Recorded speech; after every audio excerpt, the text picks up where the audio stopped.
हाँ जी, कैसे हो आप सभी। नमस्कार दोस्तों, स्वागत है आप सभी का आपके अपने YouTube चैनल आरपी स्टडी में। तो आज हम दोस्तों बीएसटीसी एग्जाम 2026 के लिए राजस्थान जीके के इंपॉर्टेंट क्वेश्चन देखने वाले हैं। लंबे समय से विद्यार्थी कमेंट कर रहे थे कि राजस्थान जीके की ऐसी क्वेश्चन लेके आओ जो परीक्षा में हमको सीधे मिले।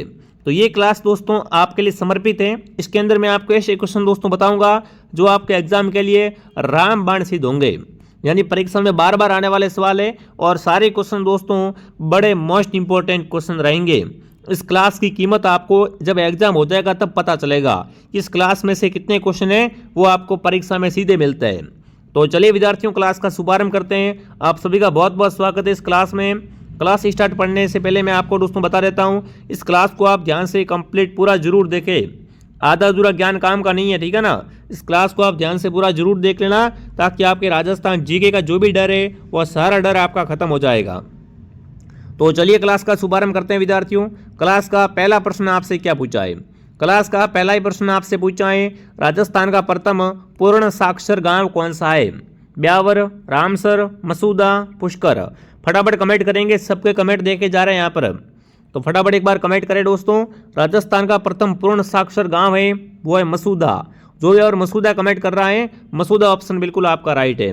अगला सवाल दोस्तों आपके सामने, अगला प्रश्न आपसे पूछा है, अलवर जिले का खोदरीबा क्षेत्र किस खनिज के लिए प्रसिद्ध है? अलवर जिले का एक क्षेत्र है दोस्तों खोदरीबा, और खोदरीबा में क्या निकलता है बताओ फटाफट। लोहा, अभ्रक, संगमरमर या तांबा। बहुत इंपॉर्टेंट और बहुत अच्छा क्वेश्चन आपसे पूछा है दोस्तों। तो अलवर जिले का खोदरीबा क्षेत्र है ये तांबे के लिए, किसके लिए विद्यार्थियों? तांबे के लिए बहुत ही प्रसिद्ध है विद्यार्थियों। साथ ही बात करें विद्यार्थियों अलवर की, तो अलवर है वो सिलीसेट झील के लिए भी बहुत प्रसिद्ध है। किसके लिए विद्यार्थियों? सिलीसेट झील के लिए भी अलवर है वह बहुत ही प्रसिद्ध है विद्यार्थियों। चलिए आगे बढ़ते अगला सवाल। अगला प्रश्न आपसे पूछा, राजस्थान की प्रथम महिला विधायक कौन बनी? यह भी बहुत ही शानदार प्रश्न आपसे पूछा है कि राजस्थान की पहली महिला विधायक कौन बनी? गायत्री देवी, यशोदा देवी, शारदा देवी, सगन बहन। तो बिल्कुल आपका उत्तर यहाँ पर रहेगा यशोदा देवी विद्यार्थियों। राजस्थान की प्रथम महिला विधायक कौन बनी थी? यशोदा देवी। जो विद्यार्थी ऑप्शन बी को सही कर रहे हैं, बी ऑप्शन आपका सही है। अगला सवाल आपके सामने, भरतपुर के किस स्थान पर सावन भादो महल है? कमेंट करेंगे विद्यार्थियों, सावन भादो महल कहाँ पर है? बहुत अच्छा प्रश्न आपसे पूछा है। डींग में, बयाना में, कुमेर में या जाजपुर में? सावन भादो महल का प्रश्न बहुत बार आ चुका है मेरे विद्यार्थियों। तो सावन भादो महल है वो है डींग में दोस्तों, और डींग को राजस्थान में जल महलों की नगरी भी कहा जाता है, ठीक है ना। डींग को राजस्थान में जल महलों की नगरी भी कहते हैं, ये भी आपको बात यहाँ पर ध्यान रखनी है। चलिए आगे बढ़ते हैं। अगला प्रश्न आपके सामने क्या पूछा है? अगला पूछा है दोस्तों, निम्न में से भरतपुर जिले का उपनाम क्या है? भरतपुर को क्या कहा जाता है? राजस्थान का गौरव, राजस्थान का प्रवेश द्वार, राजस्थान का हृदय या राजस्थान का मक्का। तो बिल्कुल आपको पता है दोस्तों कि राजस्थान का अगर प्रवेश द्वार कोई पूछे आपसे तो वो है भरतपुर। राजस्थान का प्रवेश द्वार कौन सा है दोस्तों? भरतपुर को राजस्थान का प्रवेश द्वार कहते हैं। यानी जो विद्यार्थी ऑप्शन सी को सही कर रहा है यहाँ पर, सी ऑप्शन आपका राइट है। बहुत बढ़िया। चलिए आगे बढ़ते हैं दोस्तों। अगला सवाल आपके सामने क्या पूछा है? अगला पूछा है दोस्तों, पाकिस्तान के साथ सबसे कम सीमा बीकानेर जिले की लगती है, जो कितने किलोमीटर की लगती है? देखिए फटाफट कमेंट करेंगे दोस्तों। राजस्थान के ऐसे 5 दोस्तों जिले हैं जिनकी सीमा पाकिस्तान के साथ लगती है। तो यहाँ पर दोस्तों देखें तो उनमें से सबसे कम सीमा लगती है वो किसकी लगती है विद्यार्थियों? बीकानेर की लगती है, ठीक है। तो यहाँ पर बताना है बीकानेर की कितनी सीमा है वो पाकिस्तान के साथ लगती है, तो वो है 168 किलोमीटर। 168 किलोमीटर दोस्तों है वो सबसे कम सीमा लगती है पाकिस्तान की बीकानेर के साथ में। वहीं अगर आपसे पूछे राजस्थान में सर्वाधिक सीमा किसकी लगती है पाकिस्तान से, तो जैसलमेर की लगती है 464 किलोमीटर। ये तो सर्वाधिक है, बट न्यूनतम यानी सबसे कम पूछे तो यहाँ पर बीकानेर आएगा 168 किलोमीटर। यानी जो भी ऑप्शन बी को सही कर रहा है बहुत बढ़िया। अगला सवाल दोस्तों आपके सामने, कालबेलिया नृत्य को यूनेस्को द्वारा विश्व विरासत सूची में कब शामिल किया गया? यहाँ पर आपको बताना है दोस्तों, जो कालबेलिया नृत्य इसको यूनेस्को द्वारा विश्व विरासत सूची में शामिल कब किया गया? 2000, 2005, 2010, 2015। तो दोस्तों कालबेलिया को यूनेस्को ने अपनी विश्व विरासत सूची में कब शामिल किया इसको? 2010 में। बिल्कुल जो भी 2010 कमेंट कर रहा है यहाँ पर, 2010 ऑप्शन बिल्कुल आपका राइट है दोस्तों। अगर आपको ये क्लास पसंद आ रही है तो क्लास को लाइक एंड सब्सक्राइब जरूर करें विद्यार्थियों, और इस क्लास को ध्यान से कंप्लीट पूरा जरूर देखें। चलिए आगे बढ़ते हैं। अगला सवाल, चूरू जिले में कौन सी नदी प्रवाहित होती है? फटाफट एक बार कमेंट करेंगे। चूरू में कौन सी नदी बहती है? कांतली, हसोर नदी, घगर नदी या कोई नहीं? ये क्वेश्चन मैं आपको बहुत बार करवा चुका हूं दोस्तों। बीकानेर हो गया, चूरू हो गया दोस्तों, यहाँ पर क्या है, कोई भी नदी है वो नहीं बहती है। तो डी ऑप्शन आपका राइट है। अगला सवाल देखते हैं आपसे क्या पूछा है। दाढ़ी मूंछ वाला बालाजी का मंदिर कहाँ पर है? बहुत शानदार प्रश्न आपसे पूछा साथियों। दाढ़ी मूंछ वाले बालाजी है, उनका मंदिर कहाँ पर है दोस्तों? जूनागढ़, राजगढ़, सरदार शहर या सालासर? दाढ़ी मूंछ वाले दोस्तों बालाजी, पेट्रोल पंप वाले बालाजी, ऐसे प्रश्न बहुत आते हैं दोस्तों। तो दाढ़ी मूंछ वाले बालाजी का मंदिर दोस्तों है सालासर चूरू में। कहाँ पर दोस्तों है? सालासर चूरू। जो भी विद्यार्थी ऑप्शन डी को सही कर रहा है, डी ऑप्शन बिल्कुल आपका राइट है। अगला प्रश्न दोस्तों आपसे पूछा है, राजस्थान का सर्वाधिक लिंगानुपात वाला जिला कौन सा है? राजस्थान का सर्वाधिक लिंगानुपात वाला जिला दोस्तों डूंगरपुर, बांसवाड़ा, पाली या इनमें से कोई नहीं? तो राजस्थान का सर्वाधिक लिंगानुपात वाला जिला है दोस्तों डूंगरपुर। और डूंगरपुर का दोस्तों अगर आपसे पूछा लिंगानुपात कितना है, तो 994। ठीक है, बहुत अच्छा प्रश्न आपसे पूछा है। तो राजस्थान का सर्वाधिक लिंगानुपात वाला जिला डूंगरपुर है। वहीं अगर आपसे पूछे राजस्थान का लिंगानुपात कितना है, तो 928 राजस्थान का लिंगानुपात है, बट सर्वाधिक डूंगरपुर का है। और डूंगरपुर का दोस्तों कितना है? 994। यानी जो विद्यार्थी ऑप्शन ए को सही कर रहे हैं, बहुत बढ़िया। अगला सवाल दोस्तों आपके सामने, मेवाड़ के गोइल वंश की रावत शाखा का अंतिम शासक कौन था? यहाँ पर दोस्तों आपको बताना है, मेवाड़ की जो दोस्तों गोइल वंश था ना, उसकी शाखा का अंतिम शासक कौन था? बहुत अच्छा प्रश्न आपसे पूछा साथियों, फटाफट एक बार कमेंट कर देंगे। मेवाड़ की गोइल वंश की रावत शाखा का दोस्तों अंतिम शासक हैं, वो यहाँ पर दोस्तों कौन हो जाएगा? वो होगा रतन सिंह। यानी ऑप्शन बी आपका सही है। अगला सवाल दोस्तों आपके सामने पूछा है, राजस्थान का भीष्म पितामह किसे कहते हैं दोस्तों? राजस्थान का भीष्म पितामह अगर आपसे पूछे तो राव चुंडा को दोस्तों क्या कहते हैं? बिल्कुल, यहाँ कंवर चुंडा को राजस्थान का भीष्म पितामह कहा जाता है। अगला सवाल साथियों दोस्तों आपके सामने, महाराणा प्रताप का कितने वर्ष की आयु में निधन हो गया था? देखो, महाराणा प्रताप का जन्म बादल महल में हुआ था दोस्तों। बादल महल जो कहाँ पर है? कुंभलगढ़ दुर्ग में है। ठीक है, महाराणा प्रताप के घोड़े का नाम चेतक था, महाराणा प्रताप के हाथी का नाम राम प्रसाद था। महाराणा प्रताप ने दोस्तों हल्दी घाटी का युद्ध है वो 1576 में किया था। महाराणा प्रताप ने बाद में अपनी राजधानी बदल दी दोस्तों, जो कि कच्चावड़ में स्थापित की थी। वहीं पे बात करें विद्यार्थियों महाराणा प्रताप के कितने वर्ष की आयु में निधन हुआ था, तो बिल्कुल आपका उत्तर यहाँ पर सही आ चुका है। बहुत बढ़िया साथियों, जब उनका निधन हुआ था तब उनकी एज थी 57 वर्ष। जो विद्यार्थी 57 वर्ष कमेंट कर रहा है, बिल्कुल आपका उत्तर राइट है।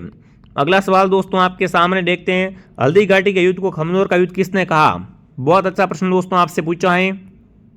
हल्दी घाटी युद्ध को खमनोर का युद्ध किसने कहा था? अबुल फजल ने, बंदा यूनी ने, जेम्स टॉड ने या इनमें से कोई नहीं? तो हल्दी घाटी युद्ध को दोस्तों खमनोर का युद्ध कहा था किसने दोस्तों? अबुल फजल ने। जो भी यहाँ पर अबुल फजल कमेंट कर रहा है, अबुल फजल ऑप्शन आपका राइट रहेगा। ठीक है, अगला सवाल, महाराणा प्रताप के गुरु का नाम बताइए। बहुत ही अच्छा प्रश्न आपसे पूछा साथियों। महाराणा प्रताप के अगर गुरु का नाम आपसे पूछ लिया जाए तो राघवेंद्र, रतन सिंह, उदय सिंह, राव सुल्तान, तो बिल्कुल आपका उत्तर यहाँ पर दोस्तों क्या रहेगा? आचार्य राघवेंद्र। राघवेंद्र थे दोस्तों, वही क्या थे यहाँ पर? महाराणा प्रताप के गुरु थे। यानी जो विद्यार्थी ऑप्शन ए को सही कर रहा है, बहुत बढ़िया प्यारे साथियों, बहुत ही शानदार, बहुत ही अच्छा क्वेश्चन है और एग्जाम में कई बार पूछा भी जाता है ये क्वेश्चन। अगला सवाल दोस्तों देखते हैं आपसे क्या पूछा। देखिए दोस्तों, आगे बढ़ने से पहले दोस्तों 26 जनवरी पर आप सभी को विशेष छूट दी गई है कोर्सेज पर। BSTC का संपूर्ण कोर्स मात्र 526 में 1 साल की वैलिडिटी के साथ में आपको कोर्स मिलने वाला है। इसके अंदर फेस टू फेस क्लास आएगी, हिंदी, अंग्रेजी, रीजनिंग, गणित, सब कुछ यहाँ पर दोस्तों आपको पढ़ाया जा रहा है। जिसने भी इस कोर्स को ज्वाइन नहीं किया है, प्ले स्टोर से RP स्टडी ऐप को डाउनलोड करें और यहाँ से इस BSTC बैच को ज्वाइन करें। विद्यार्थियों, अगर आपको BSTC के मॉडल पेपर चाहिए तो आपको कुल 21 मॉडल पेपर मिलेंगे मात्र 126 रुपये में। अभी ऑफर चल रहा है, तो डाउनलोड RP स्टडी ऐप। अगर पेमेंट किसी और से करवाना है या कोई जानकारी चाहिए तो इस नंबर पर आप कॉल कर सकते हैं। ठीक है, बहुत ही शानदार कोर्स है। BSTC की तैयारी कर रहे हो तो ये कोर्स आपके पास होना ही चाहिए विद्यार्थियों, फटाफट इसको ज्वाइन कर लो। अगला सवाल दोस्तों आपसे पूछा है, पद्मनी किस शासक की पत्नी थी? कमेंट करेंगे साथियों। पद्मनी का जोर आज भी प्रसिद्ध है विद्यार्थियों, और पद्मनी ने जोर किया था 1303 में। 1303 में दोस्तों है वो खिलजी आक्रमण करता है चित्तौड़गढ़ दुर्ग पर। उस समय यहाँ का राजा था रतन सिंह और रतन सिंह की पत्नी थी दोस्तों पद्मनी। तो आपका उत्तर रहेगा यहाँ पर ऑप्शन बी रतन सिंह। ठीक है ना, ध्यान रखना विद्यार्थियों, बहुत बढ़िया, वेरी गुड। चलिए आगे बढ़ते अगला सवाल। असंगत कौन सा है, फटाफट कमेंट करेंगे। घुड़ला नृत्य जोधपुर में, ढोल नृत्य जालौर में, बम नृत्य भरतपुर में, वालर नृत्य उदयपुर में। तो देखो वालर दोस्तों नृत्य है ना, ये कहाँ का प्रसिद्ध है, ये है सिरोही जिले का प्रसिद्ध। जो भी विद्यार्थी यहाँ पर सिरोही कमेंट कर रहा है, बिल्कुल आप सबका उत्तर एकदम क्या रहेगा, ऑप्शन डी आपका राइट रहेगा। अगला सवाल देखते हैं दोस्तों, आपसे क्या पूछा है, जयपुर को अन्य किस नाम से जाना जाता है। बात करें दोस्तों पिंक सिटी की, तो देखिए राजस्थान की ब्लू सिटी, राजस्थान का हर्बल, राजस्थान का वेनिस, पूर्व का पेरिस। जयपुर को दोस्तों और किस नाम से जानते हैं, तो जयपुर को पूर्व का पेरिस भी कहा जाता है। जयपुर को पूर्व का पेरिस के नाम से भी दोस्तों जाना जाता है। यानी जो विद्यार्थी ऑप्शन डी को सही कर रहे हैं, बहुत बढ़िया साथियों। चलिए आगे बढ़ते हैं अगला सवाल। अगला प्रश्न आपसे पूछा, हवा महल का निर्माण कब और किसने करवाया। यह हवा महल वाला क्वेश्चन बहुत इंपॉर्टेंट है विद्यार्थियों, इसलिए मैं आपको बार बार करवा रहा हूँ। हवा महल का निर्माण 1799 में दोस्तों सवाई प्रताप सिंह ने करवाया था।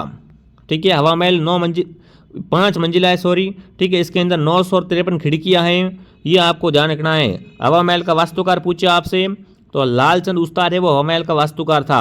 हवा महल है कहाँ पर, यह जयपुर में मेरे विद्यार्थियों। चलिए आगे बढ़ते अगला सवाल देखते हैं, आपसे क्या पूछा है, किस दुर्ग के बारे में अबुल फजल ने कहा था कि केवल पत्थर की टांगें ही आपको वहाँ ले जा सकती है। बिल्कुल ऐसा दोस्तों, किस दुर्ग के बारे में अबुल फजल ने कहा था कि इस पे चढ़ने के लिए कैसी टांगें चाहिए, पत्थर की टांगें चाहिए विद्यार्थियों। पोखरण दुर्ग, जैसलमेर दुर्ग, तनौट दुर्ग या चित्रकूट दुर्ग। बहुत अच्छा प्रश्न आपसे पूछा, फटाफट एक बार सभी साथी कमेंट करेंगे। तो ये कथन दोस्तों जैसलमेर किले के बारे में कहा गया था। जैसलमेर का सोनार किला है ना, इसको देखकर अबुल फजल ने कहा था कि केवल पत्थर की टांगें इस आपको दोस्तों है वो इस पे ले जा सकती है। अगला सवाल दोस्तों आपसे क्या पूछा है, राजस्थान का प्रथम हेरिटेज होटल कौन सा है। देखिए जो भी क्वेश्चन लिए गए हैं दोस्तों पुराने पेपरों को देख के लिए गए हैं, जो पुराने 16 साल के पेपर हैं उनमें से देखा है किस तरीके से क्वेश्चन बन रहे हैं और कौन कौन से क्वेश्चन आ सकते हैं। अगर आप भी दोस्तों BSTC की तैयारी कर रहे हो तो हमारे साथ जुड़ जाओ, हम आपको बढ़िया तरीके से BSTC की तैयारी करवाते हैं। हमारी क्लास मॉर्निंग 7 बजे आती है और एक क्लास शाम को 9 बजे लाइव आती है। बढ़िया तरीके से हमारे साथ जुड़ कर तैयारी करो, हम आपको विश्वास दिलाते हैं कि राजस्थान GK में आपका एक भी नंबर नहीं कटेगा। और बाकी शिक्षण अभिरुचि की क्लास दोस्तों है वो हमारे लहर पाठशाला चैनल पर आती है। लहर पाठशाला पे दिनेश सर है, वो वहाँ पर शिक्षण अभिरुचि बढ़ाते हैं, उसमें से भी आपका एक भी क्वेश्चन वहाँ से बाहर नहीं जाएगा। ठीक है, बाकी RP स्टडी आपको डाउनलोड कर लो। BSTC में आपका नंबर 100% पक्का इस बार दोस्तों। तो देखिए राजस्थान का प्रथम हेरिटेज होटल है वो है अजीत भवन जोधपुर। ठीक है, अगला सवाल दोस्तों देखते हैं, राजस्थान में जहांगीर के महल कहाँ पर है। बहुत ही अच्छा प्रश्न आपसे पूछा है, राजस्थान में जहांगीर के महल दोस्तों फटाफट कमेंट करेंगे। तो जहांगीर के महल दोस्तों हैं वो राजस्थान में कहाँ पर है, किशनगढ़, डींग, अजमेर या जैसलमेर। तो देखते हैं यहाँ पर आप सबका उत्तर क्या आता है। बहुत बढ़िया साथियों, डींग डींग डींग, क्या बात है साथियों, कहाँ पर है यहाँ पर, ऑप्शन बी आपका सही है। अगला सवाल दोस्तों आपके सामने, इस दुर्ग का निर्माण तो परियों और फरिश्तों ने करवाया है। उपयुक्त कथन मेहरानगढ़ के बारे में किसने कहा था। मेहरानगढ़ दुर्ग के बारे में दोस्तों ऐसा किसने कहा था कि इसका निर्माण तो परियों और फरिश्तों ने करवाया है। इतना सुंदर दोस्तों दुर्ग, तो बिल्कुल ये मेहरानगढ़ के बारे में कहा गया है, जो कि जोधपुर में दोस्तों है। रुडियार्ड किपलिंग दोस्तों जब इस दुर्ग को देखता है ना, रुडियार्ड किपलिंग इस दुर्ग को देखते इसके मन में एक ही दोस्तों यहाँ पर कथन निकलता है, क्या निकलता है कि इसका निर्माण तो परियों और फरिश्तों ने करवाया है। इतना सुंदर दुर्ग, तो यानी ऑप्शन सी आपका राइट है। अगला सवाल दोस्तों आपके सामने, निम्न में से कौन सा मेला आदिवासियों का कुंभ कहलाता है। आदिवासियों का कुंभ अगर दोस्तों देखा जाए तो वो है बेणेश्वर मेला। कहाँ पर है, नवाटापुरा डूंगरपुर में ये मेला भरता है दोस्तों, सोममाई जाखम के संगम पे। इस मेले को आदिवासियों का कुंभ कहा जाता है और ये क्वेश्चन दोस्तों बहुत बार परीक्षा में आ भी चुका है। ठीक है, चलिए आगे बढ़ते हैं। मैं आपको वही क्वेश्चन करवाता हूँ जो परीक्षा में बार बार पूछे जा रहे हैं या फिर जिनके आने के चांस बहुत अधिक होते हैं। अगला सवाल दोस्तों आपके सामने, एशिया का सबसे बड़ा प्रजनन केंद्र कौन सा अभ्यारण्य है। देखिए एशिया का सबसे बड़ा प्रजनन केंद्र विद्यार्थियों पक्षियों का स्वरूप कह सकते हो आप, तो वो है केवलादेव भरतपुर। इसे पक्षियों का स्वरूप भी कहा जाता है दोस्तों, और ये पूरे एशिया में प्रजनन केंद्र में रूप में बहुत प्रसिद्ध है विद्यार्थियों। चलिए आगे बढ़ते अगला सवाल। अगला प्रश्न आपसे पूछा है, प्रसिद्ध 84 खंभों की छतरी कहाँ पर है? कितने खंभे विद्यार्थियों? 84 खंभों की छतरी है वो है बूंदी में। जो भी विद्यार्थी यहाँ पर बूंदी को राइट कर रहा है, बहुत बढ़िया साथियों। अगला सवाल आपके सामने, 33 करोड़ देवी देवताओं की मंदिर कहाँ पर है दोस्तों? देखिए 33 करोड़ देवी देवताओं का मंदिर है वो है मंडोर जोधपुर में। बहुत बार प्रश्न ये भी आ चुका है एग्जाम में, ठीक है। अगला सवाल आपके सामने मेरे विद्यार्थियों, राजस्थान में चौथी बार राष्ट्रपति शासन लागू होने के समय राज्यपाल कौन थे? देखिए राजस्थान में अब तक 4 बार क्या लग चुका है? राष्ट्रपति शासन लग चुका है। जब चौथी बार लगा था तब राजस्थान के राज्यपाल थे एम चिन्ना रेड्डी। जो विद्यार्थी ऑप्शन डी को सही कर रहा है, बहुत बढ़िया साथियों। सबके कमेंट्स देखे जा रहे हैं, सही आ रहा है सबका, वेरी गुड, बहुत बढ़िया। चलो आगे बढ़ते हैं दोस्तों। हाँ, अगला सवाल आपके सामने क्या पूछा है, राज्यपाल को पद नियुक्त की न्यूनतम उम्र सीमा क्या है दोस्तों? राज्यपाल अगर आपको बनना है ना तो आपकी न्यूनतम उम्र सीमा क्या रहेगी? फटाफट कमेंट करेंगे साथियों। राज्यपाल बनने की जो न्यूनतम उम्र सीमा दोस्तों बताई गई है वो यहाँ पर दोस्तों कितनी है? वो है 35 वर्ष, ठीक है, न्यूनतम उम्र सीमा ये। अगला सवाल आपके सामने दोस्तों, मुख्यमंत्री की नियुक्ति संविधान के किस अनुच्छेद के तहत की जाती है? यहाँ पर आपको बताना है दोस्तों, जो मुख्यमंत्री की नियुक्ति होती है वो संविधान के कौन से अनुच्छेद के तहत की जाती है? तो अनुच्छेद 163 के तहत मुख्यमंत्री की नियुक्ति है विद्यार्थियों वो यहाँ पर की जाती है। अगला सवाल देखते हैं आपके सामने क्या पूछा है, राज्य विधानमंडल से क्या तात्पर्य है? यहाँ पर आपको बताना है राज्य विधानमंडल में कौन आता है? तो इसके अंदर विद्यार्थियों राज्यपाल आता है, विधानसभा आती है और विधान परिषद आती है, ठीक है ना। राज्य विधानमंडल में कौन आता है? राज्यपाल, विधानसभा और विधान परिषद। तब जाके क्या होता है यहाँ पर? तब विधानमंडल का गठन होता है। तो डी ऑप्शन बिल्कुल आपका राइट है यहाँ पर। चलिए आगे बढ़ते हैं। अगला सवाल, प्रथम राजस्थान विधानसभा का गठन कब हुआ? देखिए राजस्थान की पहली विधानसभा दोस्तों का गठन हुआ था, वो कब हुआ था? फटाफट कमेंट करेंगे।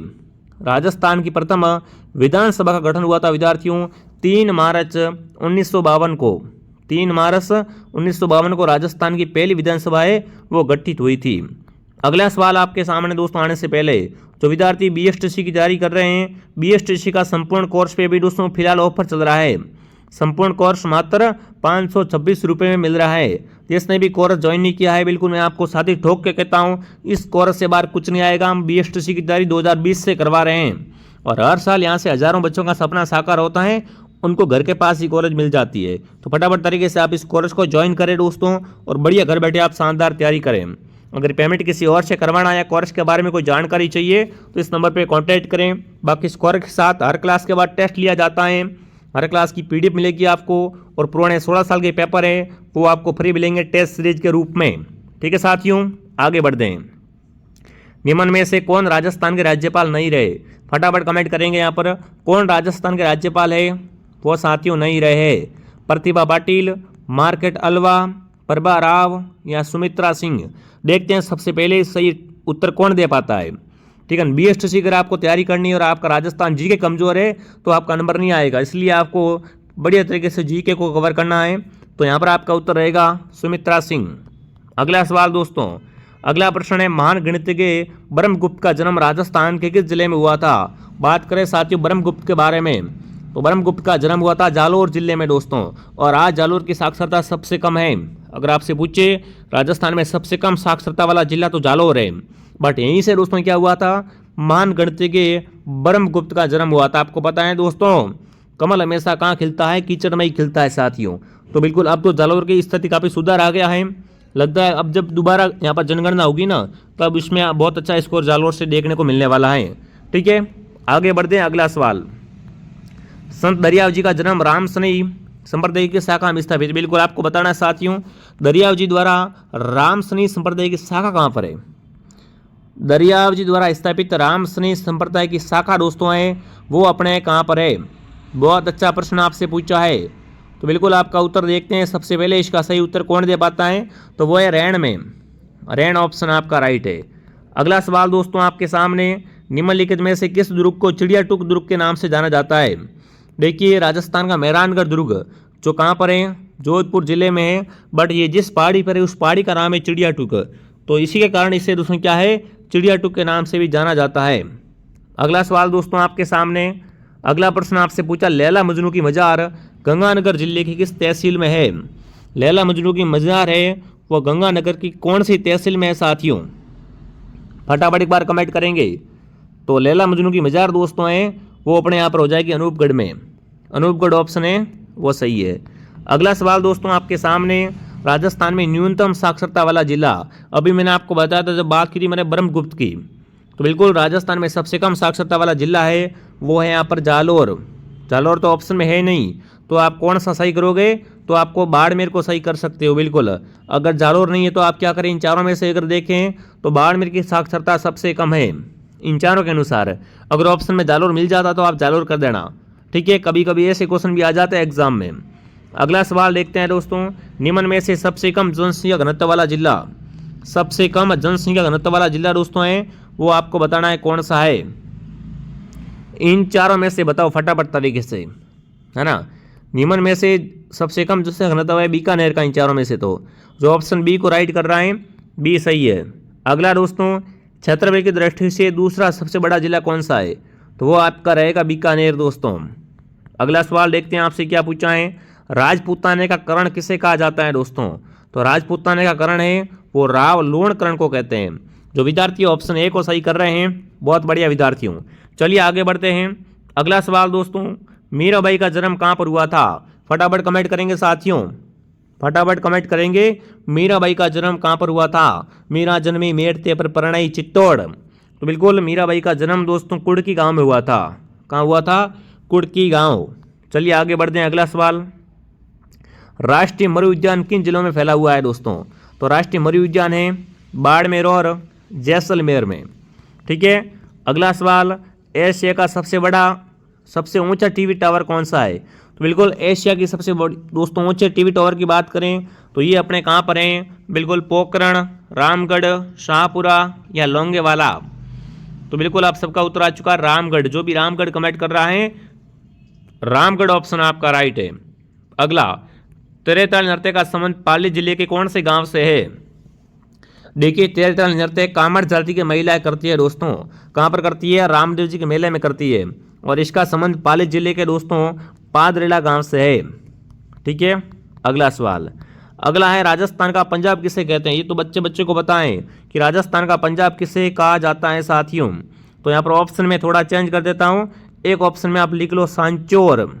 सांचौर को राजस्थान का पंजाब है साथियों, वो यहाँ पर कहा जाता है। अगला सवाल दोस्तों आपके सामने, जसनाती संप्रदाय का समाधि स्थल है।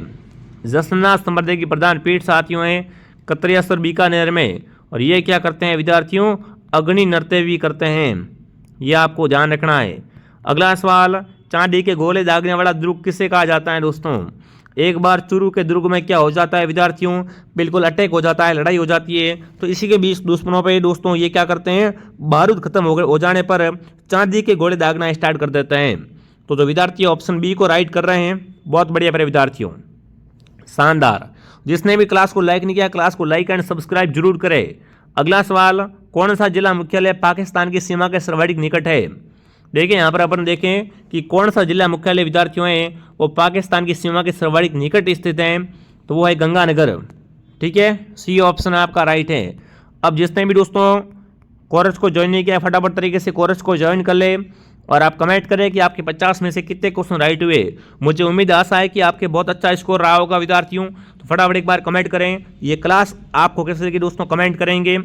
क्लास दोस्तों डेली मॉर्निंग 7 बजे शाम को 9 बजे लाइव आती है। तो फटाफट तरीके से आपको हमारे साथ डेली जुड़ना है और अपने दोस्तों सपनों को साकार करना है, ठीक है। BSTC का कोर्स हमारे पास है, रीट का है, CET 12th लेवल का है और हाईकोर्ट का है विद्यार्थियों। और BSTC के मॉडल पेपर भी हमारे पास में ओनली फॉर 126 में मिल रहे हैं, जिससे आपका रिवीजन भी हो जाएगा और टेस्ट भी हो जाएगा। तो फटाफट ज्वाइन करें विद्यार्थियों। अगर पेमेंट वगैरह में कोई इशू है, कोई भी दिक्कत आ रही है दोस्तों, हेल्पलाइन नंबर से कांटेक्ट करें। मैं आपको मिलता हूँ नेक्स्ट क्लास में। जय हिंद, जय भारत।